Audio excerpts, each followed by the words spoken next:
Mae Ogi'n gwmni telecoms sy'n darparu gwasanaethau megis ffiber llawn a gwasanaethau busnes I cwmnïau a cartrefi ar draws de Cymru.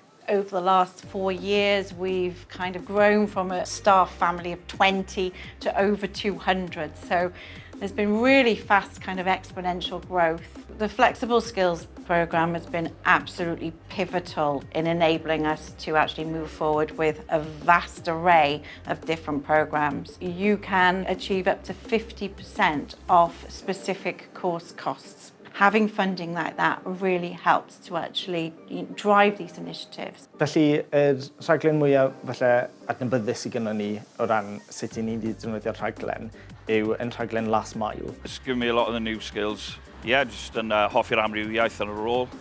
Chi'n neud pethau wahanol pob diwrnod.